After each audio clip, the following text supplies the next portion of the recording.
V Universel Vision. V Universel Vision. V Universel Vision. V Universel Vision. salaamaaleykum monsieur Torna salaamaaleykum mbokki àdduna ñi nga man nekk ak contentement di leen dalal fii si seen YouTube Universel Vision tey nag ñu dalal gan bu mag si suñu émission ganu UV di docteur Ndeye Soukeye Gueye candidat à la mairie de Yeumbeul Sud, docteur en droit public à l'université Cheikh Anta Diop de Dakar, chercheur en droit communautaire fiscal en droit des affaires. Docteur ñu ngi lay nuyu di la bàyyi nga présenté wu. maa ngi leen di fay di nuyu également seen mbokk internet yi leen di seetaan yëpp ci seen chaîne Universel Vision di nuyu également képp ku dëkk Yeumbeul toute la population de Yeumbeul góor jigéen mag ndaw ñu ngi leen di nuyu bu baax nag aussi tout le département de Kër Massar 6 communes yi nga xam te ñoo composé suñu 46e département bi yëpp ñu ngi nuyu bu baax a baax a baax. waaw donc ginnaaw ba nga nuyoo ba pare mais tey ñu bëggoon xam exactement kan mooy docteur Soukeye Gueye. waaw docteur Ndeye Soukeye Gueye doomu Yeumbeul la juddoo Yeumbeul màggee Yeumbeul jànge fii ba am ay lijaasam nekk nag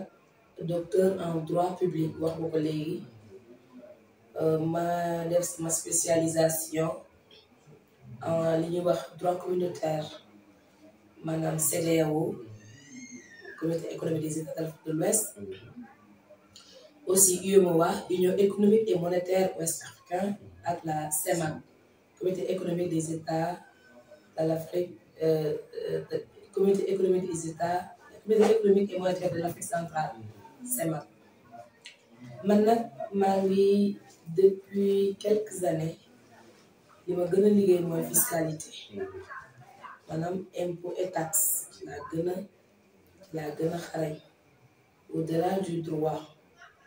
parce que fiscalité droit la boo dañu jàpp leen la mais droit la donc li tax nag ma choisir def loolu mooy dëkk boo gis dafa am lu muy doxe mooy le budget boobu nga xamante ne ren ñu ngi ci 5000 milliards au Sénégal boo xoolee recettes yi maanaam ak dépenses yi moo ëpp suñuy recette yooyu nag genn wàll gi lu ci bëri à part la douane ci fiscalité lay jógee maanaam impôt et taxe lay jógee donc bu douane génnee impôt et domaine génnee lu bu manqué na ñu daal dem lebi xaalis wala ñu may ñu ñoo les dons et les subventions et les prêts. macha allah docteur présentation bi am na solo donc ñu bëgg a xam exactement nan moo nekkoon sa motivation ba tax na nga bëgg a jógante mairie parce que gis nañ ni certes doo première femme boo xamante ne si Sénégal moo njëkk a bëgg a jógante affaire mairie mais mun nañ ne doon nga femme bi njëkk fii ci Yeumbeul Sud boo xamante ne bëgg a jógante mairie bi ak ñi nga xamante ne say naataangoo la te ñu bëggoon xam lan moo nekkoon say motivation. waaw dañ ma koy wax dañ naan ma tu es la première yaay première jigéen bu njëkk bi taxaw ni da nga nekk candidate au niveau de Yeumbeul Sud loolu rek déjà challenge la ndax bu fekkee da nga jiitu ci dara su échecgee xëy na yeneen jigéen ñi duñu amati motivation mais bis boo ko réussir rek dina bëriwaat ay docteur Ndeye Soukeye Gueye yuy laaj loolu waral ñu jàppee ni challenge la li ñu motiver nag lenn la mooy Yeumbeul lañ dëkk te baatuwaa Yeumbeul am nañ droit laaj ko kenn ëppale ñu fi ce n'est pas parce que jigéen lañ ko waruñu laaj aussi loolu tamit dañ ciy bàyyi xel du rek di jigéen nga yee waroo laaj ndaxte kat wax naa leen léegi ni tey jii les règles de gestion budgétaire les règles de gestion d'une commune jàpp naa ni boo koy jàng amul góor amul jigéen mieux encore bu ngeen xoolee tey école yu bari jigéen ñi ñoo am ci kanam léegi man nag mënuma concevoir ñu ne tey jii classe boo dem presque jigéen ñëpp ñooy jiitu ña ca dàq jàng ay jigéen lañu doon ba pare nag bu nee jiite jot ñu ne jigéen ñi xaar leen ci ginnaaw wala boog ñëw yemale leen ci tàccu ak di leen solloo ay t-shirt ak ay voile ak di leen defloo ay fonction wala rôle mobilisatrice donc loolu moo waral ñu ne nañ jóg taxaw laaj beneen bi tax ñu am motivation mooy dañu dëkk Yeumbeul te gis les conditions très difficiles yi nga xamante ne ñun ñëpp ci lañuy dund tey à Yeumbeul Sud ku ne gis nga conditions yu metti yi nga xamante ni moom la ñuy jànkonteel bu nawet jotee nawet bi jotee conditions yu métti ci la ñuy nekk. bu ñu ñëwee rek par rapport à la motivation bi nga xamante ni du sous l'angle des femmes et des jeunes au-delà du cadre de vie maanaam suñu dëkkuwaay ñun ñëpp gis nañu suñu dëkkuwaay gestion bi ci waroon amu ci bu ñu waxtaanee rek ndax Yeumbeul depuis des années presque li fi changé bari dëkkuwaay bi day metti lool bu nawet bi jotee jàpp nañ ne nag solution war naa mën a am xaw ma nu ñu def waaye war nañ mën a génn solution ba nit ñi bu nawet bi xëy na tey duñu sonn jigéen ñi nga xamante ni ñi ngi nekk en activité koo ci gis mi ngi jóg di dem di ñëw di jaay di dugg di génn mais amuñu benn yoon accompagnement bi war pour jigéen ñooñu ñoom dañuy jéem a dem toujours ak seeni pexe yu néew ak seeni maigre moyen nga jël côté bi nga xamante mooy l'axe des jeunes bu ñuy considérer que jeunes yi fii dañuy am violence agressé et cetera mooy lu ñu metti ñun ñëpp ndaxte bu ñu sañoon lu ñu am benn jeunesse boo xamante ni xëy na dañ leen di tudd ci yenn yi mais nag jeunesse boo xamante ne xëyul gontu c'est normal muy def yenn yi donc autant de questions de facteurs yoo xamante ne war na pousse képp ku dëkk Yeumbeul nga jóg di xeex pour que changement am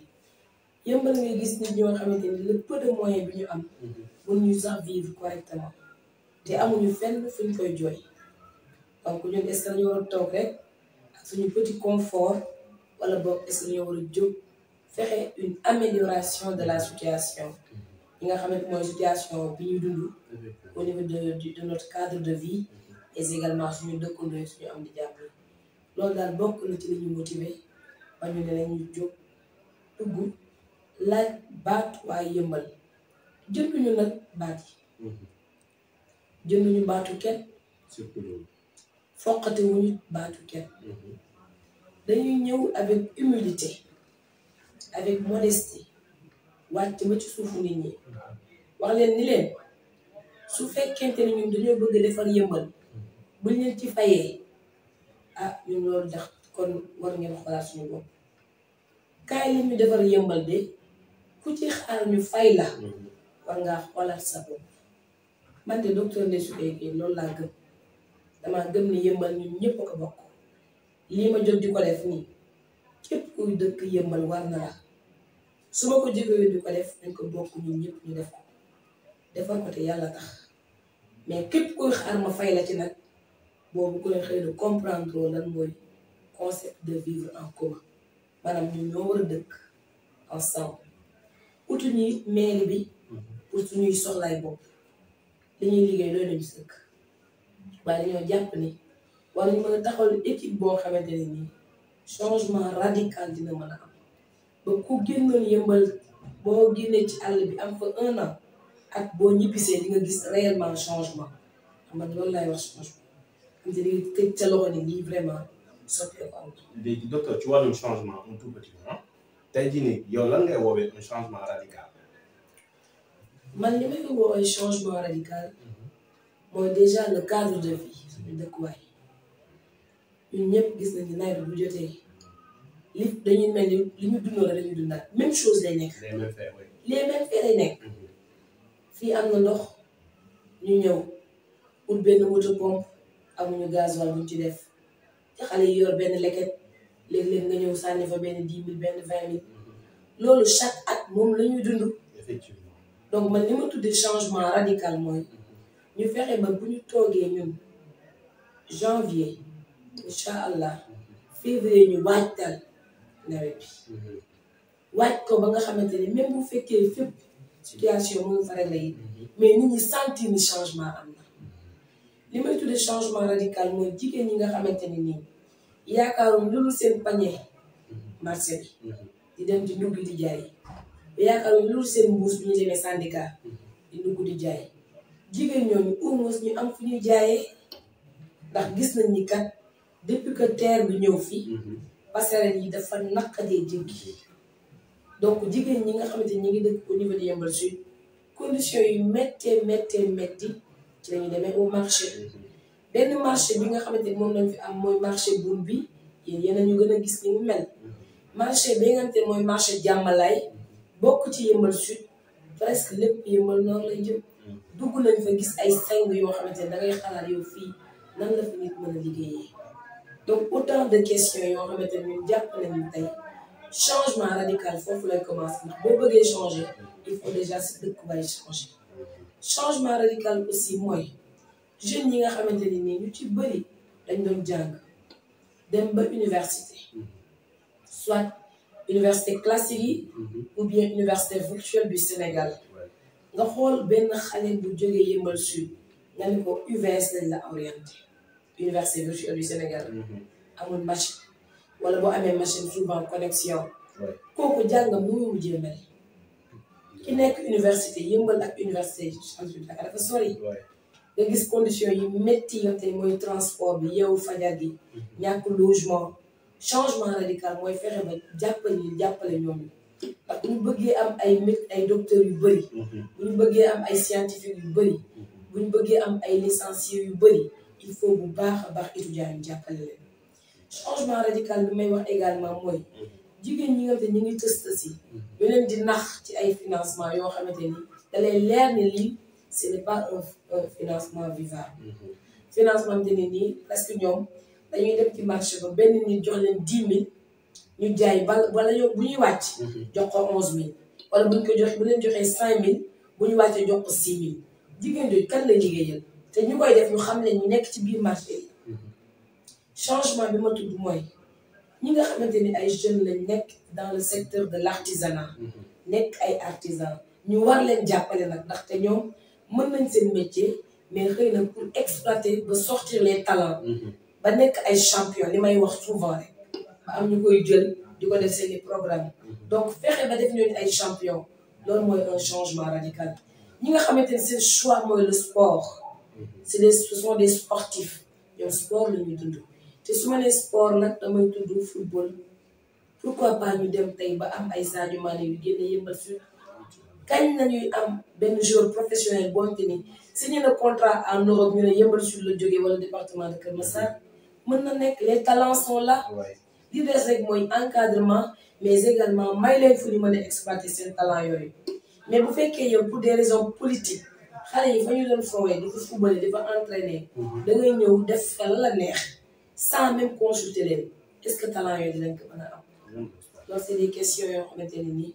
vraiment war nañ ko bàyyiwaat xel bu baax a baax. macha allah docteur wax ci am na kàddu yi am na solo donc suñu troisième question ça tourne autour de la réalisation maanaam lan nga fi jot a def entre temps yoo xamante ne peut-être mën nga ko souligner. waaw man nag buñ may wax réalisation daf may xaw a jaaxal parce que peut-être les politiciens ñooy wax ay réalisation moi je me considère comme actrice de développement man développement rek laa gëm social la donc man su may wax réalisation xëy na li ma def en terme social loolu laay wax may wax ni rek nii 2017 laa njëkk a def benn programme boo xamante ni conférence religieuse la woon boole ci distribution pañe ndogu yàlla dimbali na ma nag chaque at conférence boobu yàlla di ma ci jàppale ñu koy def pañe ndogu di yokk ba at bi ñu génn ñu ngi ci juróomi téeméeri pañe ndogu ak juróom fukk 550 pañe ëpp na ko sax ndax après am na ñu defaraat yóbbu ko kilifa yi nga xam ne ñu ci dëkk chaque at dañ yàlla ñu ko defal dimbali ñu koy def toujours par rapport ak social boobu man dama gëm ni tey jii dafa am ñaari doom yu fi nekk doom bi jàng français ak doom bi jàng daara moo tax chaque 20 avril ñun journée woon ñu ko jël muy journée internationale du talibé dañoo jël lépp loo xamante ni ndimbal la ñu xool benn daara dem yóbbu ko foofu ñu gëm également ne jigéen ñi ay jàmbaar lañ te souvent duñ leen sax bàyyi xel yenn ci ñoom ndax jigéen ñi ñuy bàyyi xel mooy les femmes politiques mais femmes yi deful politique kenn du leen bàyyi xel alors que am na jigéen ñoo xamante ni tey jigéen bu wàññeeku ci dëkk bi moom ñoom la ñuy woo ñu sang la defal la ba nga sax wala ñu laa jébbal seen borom am na fi jigéen ñoo xamante ni seen biir sëy kenn mësu leen dégg seen jëkkër lu ñu am lu ñu ñàkk kenn mësu ko xam am na si jigéen ñoom tamit seen jëkkër dafa génn àddina bàyyi leen seen i doom ñu nekk yor leen ba xale yi tey ji réussir chaque 8 mars man concept bi may jël mooy jigéen ñooñu ma wan leen au face du monde wan ni ñii ay jigéen ñu roy ñu war a roy la donc man concept 8 mars li ma ko gisee mooy xool des femmes de valeur nga sargal leen chaque at aussi dañ koy def toujours par rapport aux jeunes aux femmes mën naa ni gis naa ni jigéen ñu bëri bëgg nañ liggéey ay jàmbaar lañ mais xamuñu fu ñuy jaar looloo waral ñu indi depuis presque 3 ans ñetti at ci ginnaaw ñoo fu njëkk a def dafa leen des formations en savon saabu fóotukaay am na ñoom ñu def benn yoon ni ñoom def nañ ci ay milliers mais seen ci ñoom la rek en tout cas ñun foo taxaw ci Yeumbeul Sud mën nga ñun dañu jël suñuy produit fay suñuy formatrice ñu dem ba ci jigéen ña former leen ñu may leen produit ba ñu commencé liggéey bañ ci jógee ñu jox leen am banque bu ñuy liggéey muy UNICEF ñu may ñu nekk ak ñoom en partenariat ba am financement près de 45 groupements de femmes groupement bu nekk day am 1 million su fayee ba jeexal ñu jox ko 1 million 500 ci partenariat boobu dem nañ ba yóbbul ko jigéenu jaxaay ñoom ñi Kër Massar ñooñu aussi am nañ 15 millions ci financement yi. macha allah bu ñu jógee toujours ci jigéen ñi boo ñëwee ci côté jeunes yi ñun ñëpp xam nañ ni ay Yeumbeul li fi gën a dox mooy nawetaan ak mbër lamb donc foofu aussi lépp lu ñu mën suñu kéem kattan ñu ngi leen koy jàppale depuis des années ndaxte kat doo dëkk ci koñ am juróom wala juróom-benn ASC yu la wër ñuy fubal ngay dimbali kenn ki bàyyi ñu si des ñun dañuy toujours bëgg laax ñëpp jàppale ñëpp. aussi côté religieux bi depuis lu ëpp juróomi at fépp fu ñu gis ni jàkk mu ngi fa te ñu koy tabax jël nañ ci sutura suñu ciment yóbbu fa te kenn xamu ko ñi may seetaan xam nañ loolu mais nag duñ ko wax naan maa tabax jàkka nangam déedéet damaa rek participer ma jàpp ni ki participer benn xeer sax kooku tabax na jàkk donc waxuma laa nag nga koy def ay ati at boobu du kenn ku fi jógagul di wax quoi que ce soit donc toujours su ma ñëwee ci jeunes yi dama gëm formation dama jàpp ni tey jii bu ñu qui veut réussir peut-être une jeunesse dafa war a insister sur la formation moo tax jeune bu ñuy àndal dañ lay naat di la forcer di la jàppale sur le domaine de la formation loolu ñu ngi ciy def aussi liggéey bu am solo te yàlla rek tax suñu femmes yi nii lépp léegi bàyyi nañ sax saabu fóotukaay yi mais man saabu liquide lañ koy defar savon gommage lañ koy defar araw lañ koy defar lépp ñoom moo leen ko seen bopp lépp ñu koy sant suñu borom rek xam ne xëy na moom moo ñu kàttanal ba ñu mën loolu. macha allah te ku wax développement wax jeune wax jeunesse wax femme donc mu doon lu am solo mais nag ci sa biir wax dama gis nga accentué lu bëri ci jeunesse bi ak femme donc est-ce que mën nga ñu énumérer 5 axes majeurs ci sa programme boo xamante ni dañu permettre maanaam société bi lay seetaan mën a xam exactement yow lan mooy sa programme. bien am sa programme am na plusieurs points boo xoolee. effectivement le programme bi nga xam ne moom laa teg. et c'est essentiel aussi. La première chose du programme mooy sama vision mooy la modernisation de Yeumbeul ndax da ngay tukki dem benn dëkk ñu am na l'ancienne vie et la nouvelle vie léeg-léeg ñu tukki nii léeg-léeg nga dem benn dëkk moom te ni depuis que dëkk ba sosu ba léegi soppeeku waaye c'est très moderne maanaam am nañ fu ñuy jaar amul suuf et cetera man loolooy sama rêve maanaam ni ñu dëkkee nii ñun loolu lañu xam mais mën nañ ko moderniser fexe ba ñun kenn du yëkkati kenn wala boobu bu ñu yëkkati nit mu nekk cas bu extrême mais tant que mën nañ utiliser ni ñu dëkkee nii mais ñu moderniser ko ba ndox bu taw bu ñu jotee bu nawet bi jotee bu ndox bi ñëwee dem boo bëggee génn mu yomb soo amee activité booy def nga mën ko def fenn foo xamante ne doo baare mbedd bi donc sama vision mooy la modernisation de Yeumbeul. benn axe bi ngay wax léegi si par rapport au programme dama gëm ni tant qu'on n'aura pas l'autonomisation des femmes et des jeunes développement du am à Yeumbeul parce que jigéen ñi ak ndaw ñi dañu am benn poids bu am solo au niveau de Yeumbeul Sud déjà jigéen ñi ñoo ëpp nga bëgg a nekk développer benn gox ba pare ñi fa ëpp nga leen dem leen ngeen toog jël ay mag ay ñoo xamante ne xëy na ñoom seen àdduna presque du ma ne jeex na mais lu ci ëpp seen vie def nañ ko soo bëggee def lu bees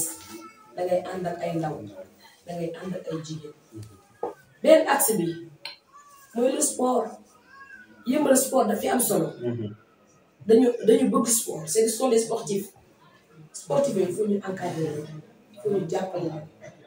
ba ñu am benn rayonnement au niveau national mais également international su ma jëlee acteurs culturels yi à Yeumbeul on a tellement d'acteurs culturels tey sites yu bëri yéen vous êtes témoin ñaata pièces de théâtre la ñuy génne su ma nee acteurs culturels nag mën naa jël juste l'exemple des pièces de théâtre mais y en a d'autres am na ñeneen ñu fa nekk ay acteurs culturels ñii simb ci acteurs culturels yi lañ bokk ñi nga xamante ni ay art la ñuy def les artisans les ouvriers dem naa ci ay lieux yoo xamante ni bi ma fa duggee sama xol dafa seet ndax mosuma gëm ni fii waa Yeumbeul la ñuy produire ñu dem ci ay festival fépp ci àdduna bi ci Yeumbeul gi lañ dëkk donc acteurs culturels yooyu rek mën nañ développer Yeumbeul su ma jëlee les artisans benn axe bi artisanat aujourd'hui à Yeumbeul fonctionnaires yi bëri wuñ fi on n'a pas beaucoup de fonctionnaires suñu économie urbaine mi ngi adossé wu ci l'artisanat mais artisan yooyu yow mi nga xamante ne yaa bëgg nekk maire da leen di seetaan loolu ñooñu benn levier la war a nekk pour yow benn sukkandikukaay pour que développement Yeumbeul am su ma jëlee éducation xoolal tey école yi nga xamante ne da ngay dugg plus de 80 élèves fekk ñii di xëy suba ñii di xëy ngoon. double flip quoi. double flip alors que l'éducation est un droit. xale bu nekk am na droit dem jàngi loolu par force la état dafa par force la fi war a tabaxal ay école école primaire mairie bi compétence am daf ci bokk conseil départemental bu Kër Massar bi nga xam te ne dañ koy xëccoo ñoom aussi au niveau des lycées war nañu ci mën a taxawal au niveau de Yeumbeul Sud waroon suñu combat pratiquement Yeumbeul amul lycée. amul lycée à part El Hadj Ibrahima Diop bu Yeumbeul. boobu Yeumbeul Nord la nekk Yeumbeul Nord. nekk Yeumbeul Sud D'accord. soo jëlee kay toujours côté éducation mais l'éducation n'est pas seulement française Ouais. l'éducation également man am naa droit ni sama doom bi jàngi école française mais état dafa ma war a tegal foo xamante ne xale bi dina fa mën a jàng si jàng bi ma bëgg Dans les mêmes conditions que dans les mêmes conditions que xale bi nga xamante ne mi ngi ci école française Ouais. tey boo jëlee lieu de culture yi fi ñuy jaamoo yàlla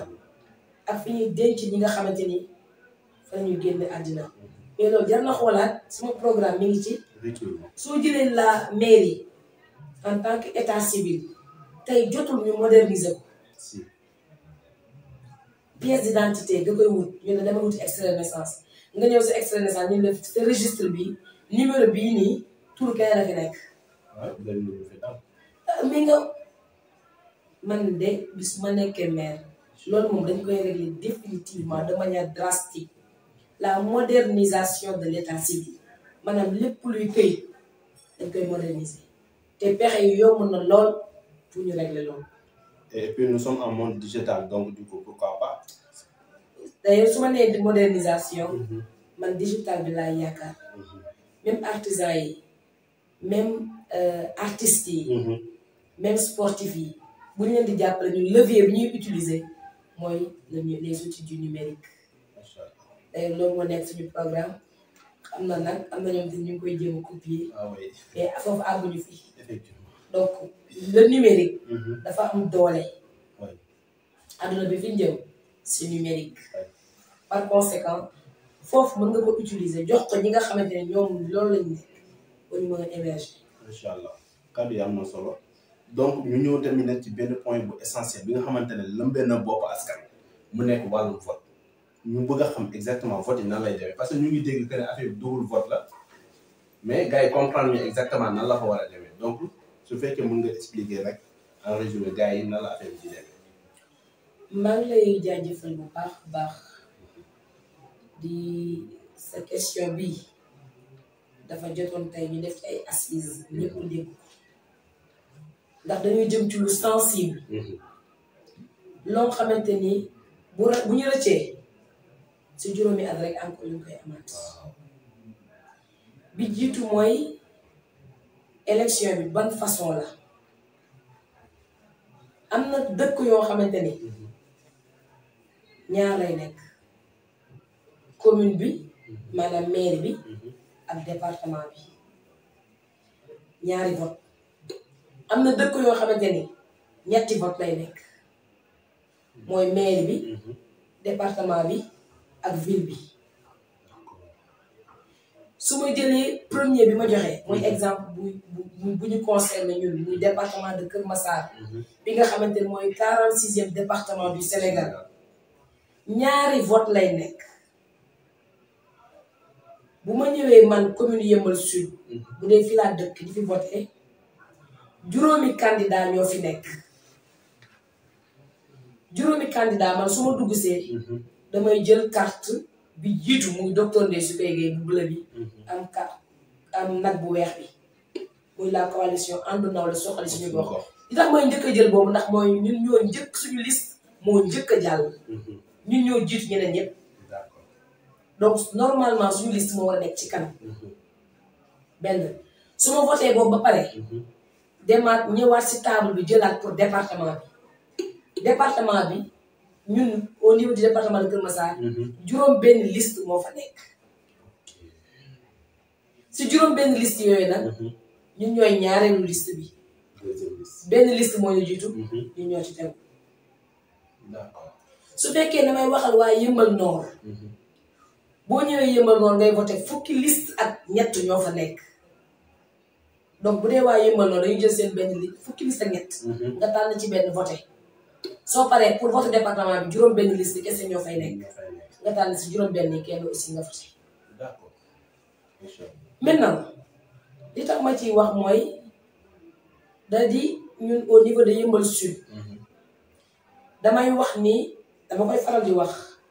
Kër Massar ngi élection bi mooy ngénte taawam ngénte taaw nag lu rëy la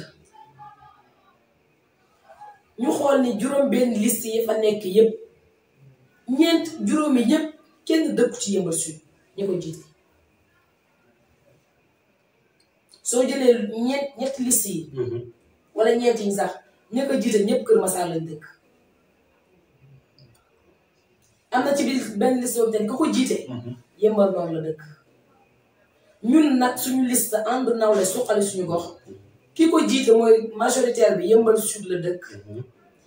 proportionnel bi mooy man mii Yeumbeul Sud laa dëkk may ñaan waa Yeumbeul Sud Kër Massar conseil départemental bi fa la ñuy délibéré le conseil départemental lu am njëriñ la ci commune yi ndax lépp lu ñu war a dogal ci commune yi ñoom dañ koy délibéré foofu la ñuy waxtaanee lépp lu ñu war a séddale ci commune yi fa lañ koy waxtaanee waaye léegi ñun waa Yeumbeul Sud dañ dul am kenn ku am solo ku ñu toogal ci conseil départemental boobu kenn koo xamante ni moom dinañ xam ni kii kat su ko toogee dina mën a defar suñuy intérêt loolu moo waral ñu sóobu ci ñaari vote yi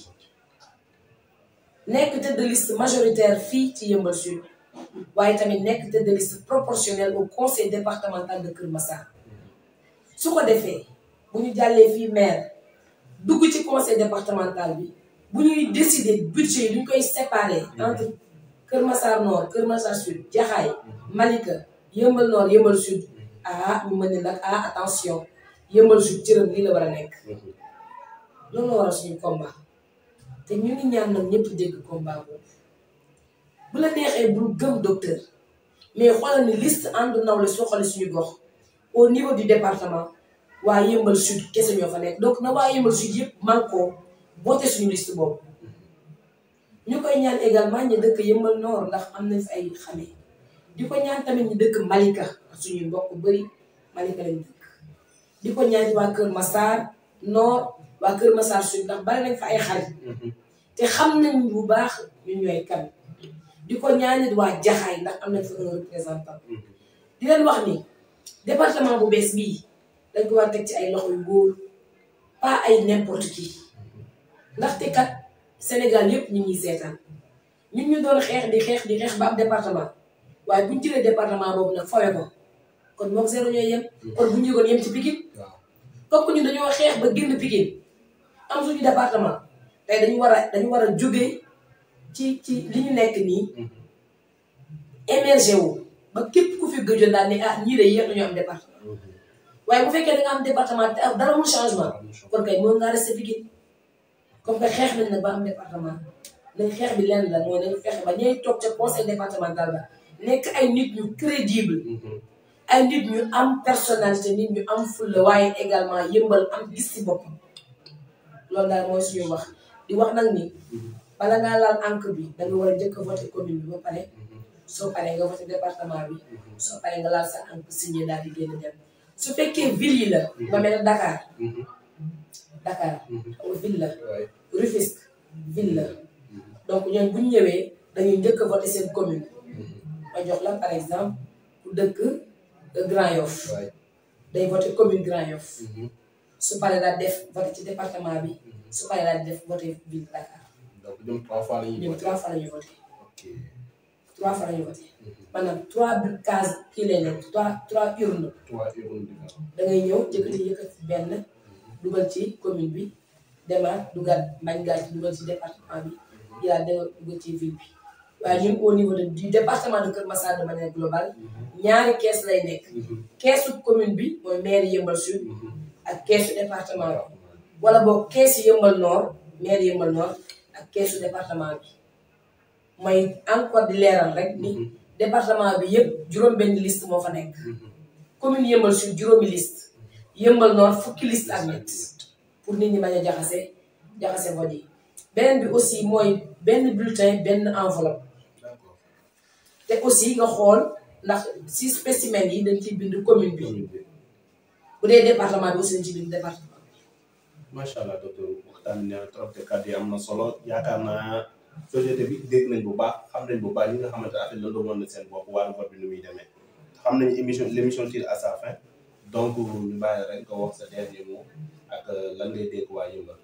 waaw sama dernier mot tàggatoo bu tàggoo la mooy jaajëfal leen yéen waa Universal Vision ci seen probité seen impartialité suivre naa leen xool naa leen moo tax ma nangu def ak yéen entretien gis naa ni ay ndaw ngeen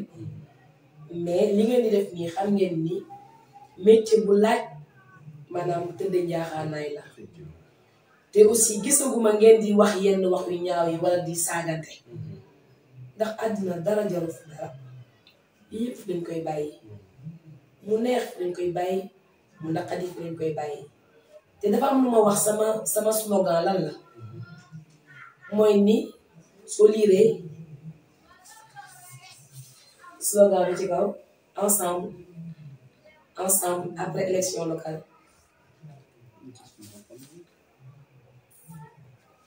ensemble écrivons les plus belles pages de Yeumbeul Sud. Absolument. L'histoire retiendra, la génération future nous jugera. loolu laa gëm. Et c'est intéressant aussi. nous sommes une génération nouvelle. dañu ànd ñun ñëpp que tu sois politique acteur de développement mécanicien menuisier chauffeur artisan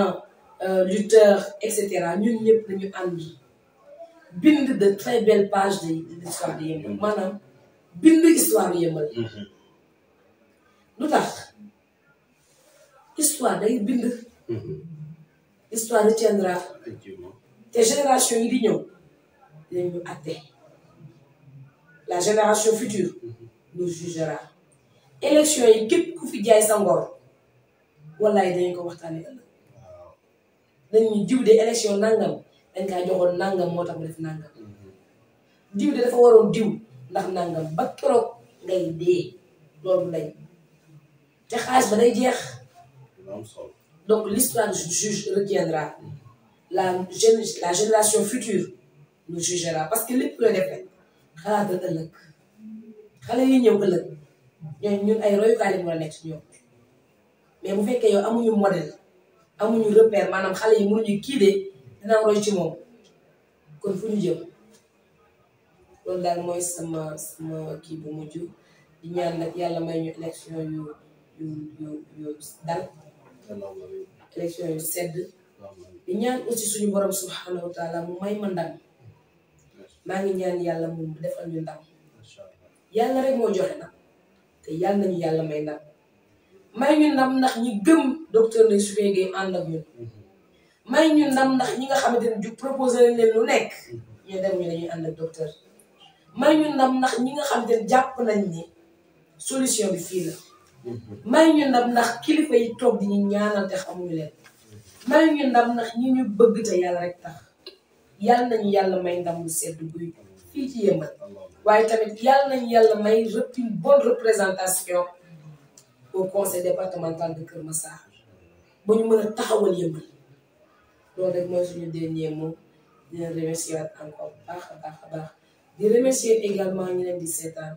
waa Yeumbeul Sud waa Yeumbeul Nord waa Malika waa Kër Massar waa Benn Barak yéen ñëpp ay mbokk lañ jaxaay yéen ñëpp ñu leen di nuyu bu baax asalaamaaleykum wa rahmatullah jërëjëf moom internet yi tey nag ñu amoon mbégte dalal fii docteur Ndeye Soufeye Gueye